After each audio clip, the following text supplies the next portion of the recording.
From the inside out. Mark, chapter 7, verse 15. There is nothing outside the man which can defile him if it goes into him, but the things which proceed out of the man are what defile the man. What can defile people? If people choose to frequent lounges where alcohol is sold, visit the corner adult bookstore, hang around vulgar people, or view questionable movies at the local cinema, they certainly would be negatively influenced by such choices. But do these activities defile or corrupt them? Absolutely not.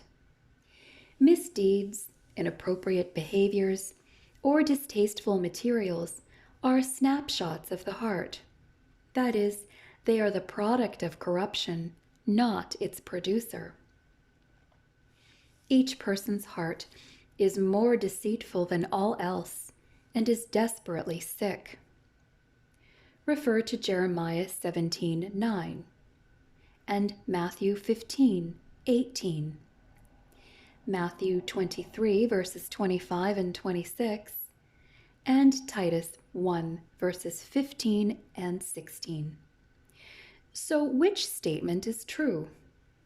If you read that material, it will defile you, or you read that kind of material because you are defiled.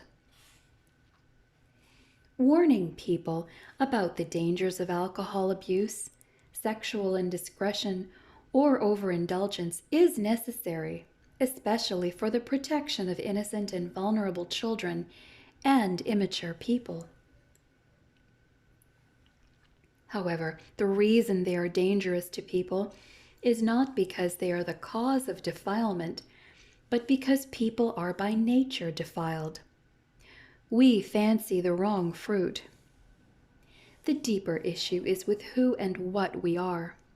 We, like many before us, tend to focus more on outside influences than we do on maturing or strengthening our own internal weaknesses. Without our selfish and deceitful hearts, none of the evils we fear would even exist. A virus is not the real threat to a computer. Rather, it is a deficiency within the computer that makes it vulnerable. Also, lightning is not a threat to a television. It is the television's inability to defend itself. The computer and the television are their own worst enemies, as are we. Add a firewall to the computer or a surge protector to the TV, and the same external threats lose their power and influence. The bad behaviors of the world are only as influential as the condition of the heart they confront. The good man, out of the good treasure of his heart, brings forth what is good, and the evil man, out of the evil treasure, brings forth what is evil, for his mouth speaks from that which fills his heart. Luke 6:45. So the question becomes, what makes a good man good? Or what surge protector or firewall can help a person overcome his own defilement and its effects?